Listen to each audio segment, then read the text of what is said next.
அனைவருக்கும் வணக்கம். நான் உங்கள் ஏல்பி ஜோதிடர் சதீஷ் பேசுகிறேன். இப்பொழுது கன்னி ராசி கன்னி லக்ன அன்பர்களுக்கான 2024ஆம் ஆண்டில் பிப்ரவரி மாத ஜோதிட பலன் பார்ப்போம். பொதுவாக கன்னி ராசி கன்னி லக்னக்காரர்களுக்கு இந்த பிப்ரவரி மாதத்தை பொறுத்தவரை வேலை செய்யக்கூடிய இடங்களில் பிரச்சனைகளை சந்திக்கக்கூடிய வாய்ப்புகள் உண்டு. அதே போல் சிலரிடம் சண்டையிடுவதற்கான கட்ட பஞ்சாயத்து போன்ற விஷயங்களுக்கு செல்லக்கூடிய அமைப்பும் ஏற்படும். ஸோ பேச்சில் பொதுவாக கன்னிராசிக்காரர்களுக்கு பேச்சில் கவனம் தேவை. எவ்வளவுதான் ஆப்போசிட் பார்ட்டி உங்கள்கிட்ட பேசினாலும் கவனமாக இருந்துக்கோங்க. பேச்சை வச்சு தான் நீங்கள் தப்பிக்க முடியும். பேச்சுங்க தான் உங்களுக்கு எதிரியாகவும் இருக்கும். அமைதியாக பேசி விலகிக்கோங்க. வாடா சண்டைக்குன்னு கூப்பிடக்கூடிய அமைப்பில் நிறைய பேர் இருக்கிறாங்க. ஸோ வேலை செய்யக்கூடிய தொழில் செய்யக்கூடிய இடங்களில் யாராவது உங்களை முறைத்தாலும் நீங்கள் முறைக்க வேண்டாம். அமைதியாக ஒதுங்கி விடுங்கள். அவ்வளோதான். அதுதான் உத்தமம், நல்லதும் கூட.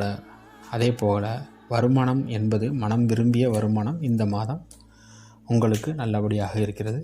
வேலையில் வருமானம் நன்றாக இருக்கும். குடும்ப உறவுகளும் நல்ல அமைப்பில் இருக்குது. ஸோ நல்ல மாதமாக இது இருக்கிறது. பொதுவாக வண்டி வாகனங்களில் செல்லும் பொழுது கொஞ்சம் கவனமாக போய்க்கோங்க. அவ்வளோதான். அதே போல் மேல் வயிறு சம்பந்தப்பட்ட உபாதைகள் சிலருக்கு ஏற்படுவதற்கான வாய்ப்பு உள்ளது. கோபத்தை குறைத்து கொள்வது மிக மிக நல்லது. சிலருக்கு தொண்டை பகுதிகளில் அறுவை சிகிச்சை செய்யக்கூடிய அமைப்பும் சிலருக்கு ஏற்படும். அது குறிப்பாக தேவையற்ற உணவு பழக்க வழக்கங்களின் மூலமாக அது ஏற்படுகிறது. ஸோ கவனமாக இருந்து கொள்ளுங்கள். உஷ்ணமான உணவுகளை கொஞ்சம் தவிர்த்து கொள்ளுங்கள். காரமான உணவுகளையும் தவிர்த்து கொள்ளுங்கள்.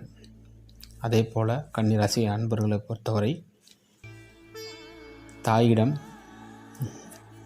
மனைவி திருமணமானவர்களாக இருந்தால் மனைவியிடமோ, மனைவியாக இருந்தால் கணவனிடமோ, திருமணம் ஆகாதவராக இருந்தால் உறவினர்கள் சொந்தக்காரர்களிடமோ அல்லது நண்பர்களிடமோ கொஞ்சம் கவனமாக இந்த மாதத்தில் நடந்து கொள்ளுங்கள். அவர்கள் மூலமாக பிரச்சனைகளை சந்திப்பதற்கான அமைப்பு உள்ளது. புதுசாக ஏதாவது வாங்கணும், ஏதாவது மனசம் பிடிச்சிருக்குன்னு சொல்லி ஏதாவது முயற்சிகளை செய்கிறதாக இருந்தால் இந்த மாதத்தை கடந்து விடுங்கள். அடுத்த மாதத்துக்கு தள்ளி போட்டுருங்க. இந்த மாதத்தில் எதுவும் செய்ய வேண்டாம். பிரச்சனைகளை சந்திப்பீர்கள். அடுத்து பொதுவாக மனம்தான் இந்த கன்னிராசிக்காரர்களுக்கு பிரச்சனையாக இந்த மாதம் இருக்கும். ஸோ மனதை அமைதியாக வைத்து கொள்ளுங்கள். மனம் சார்ந்த விஷயங்களில் காதல் தோல்வி சிலருக்கு ஏற்படுவதற்கான வாய்ப்புகள் உள்ளது. ஸோ கவனத்தில் கொள்க. காதல் தோல்வி பெரும்பாலும் ஏற்படும். காதல் பிரிவு முறிவு ஏற்படும். பங்குச்சந்தையில் இருப்பவர்களுக்கு இது நல்ல மாதம் கிடையாது.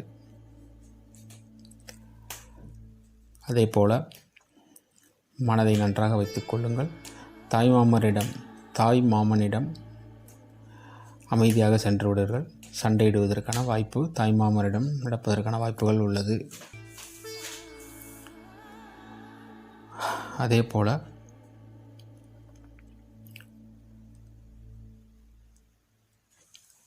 வெளியூர் பயணங்கள் செய்வதன் மூலமாக உங்களுக்கு அலைச்சல்கள் அதிகமாக இருக்கும். அது உங்களுக்கு பிரச்சனையாகவும் இருக்கும். உஷ்ணத்தால் மிகுந்த சிரமப்படுவீர்கள். தூக்கமற்ற நிலையே உங்களுக்கு ஒரு பிரச்சனையாக இந்த மாதத்தில் இருப்பதற்கான வாய்ப்பு உள்ளது. பல பேருக்கு இரவில் சரியான தூக்கம் உறக்கம் இல்லாமல் அது ஒரு பிரச்சனையாக இந்த மாதத்தில் இருப்பதற்கான வாய்ப்பு உள்ளது. உஷ்ணம்தான் மெயின் காரணமாகவும் உள்ளது. தூக்கத்தை கவனித்துக் கொள்ளுங்கள்.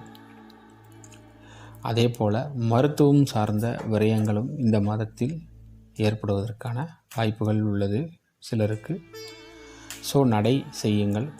அதிகாலையில் நடை ஒரு 1/2 hour நடந்தீங்கன்னா மற்ற விஷயங்கள் நடக்காது. நடைப்பதன் மூலமாக உங்களுக்கு நற்பலன்கள் உண்டாகும். உடல் உஷ்ணத்தை குறைத்து கொள்ளுங்கள். காரமான உணவுகள், உஷ்ணத்தை அதிகப்படுத்தக்கூடிய உணவுகளும் காரமான உணவுகளையும் தவிர்த்து விடுங்கள். அடுத்து, மகிழ்ச்சிக்காக நிறைய பணத்தை செலவு செய்வதற்கான அமைப்புகள் இந்த மாதத்தில் உள்ளது. குறிப்பாக மனம் விரும்பக்கூடிய சந்தோஷத்திற்காக, மன சந்தோஷத்திற்காக நீங்கள் ஒரு விஷயத்துக்கு ஆசைப்பட்டிருப்பீங்க. வெளியூர் போகணும்னு நினச்சிருப்பீங்க, சுற்றுலா போகலான்னு நினச்சிருக்கலாம். அதுக்காக நீங்கள் செல்வீங்க. நீங்கள் மனசுக்கு பிடித்த இடத்திற்கு ட்ராவல் பண்ணி அது சம்மந்தப்பட்ட செலவுகளும் இருக்கும். நிறைய பேருக்கு மனம் விரும்பிய இடத்திற்கு செல்லக்கூடிய அமைப்பும் இந்த மாதத்தில் ஏற்படும். மீண்டும் அடுத்த மாதம் சந்திப்போம். அனைவரும் வாழ்க வளமுடன், சுகமே சொல்க. நன்றி, வணக்கம்.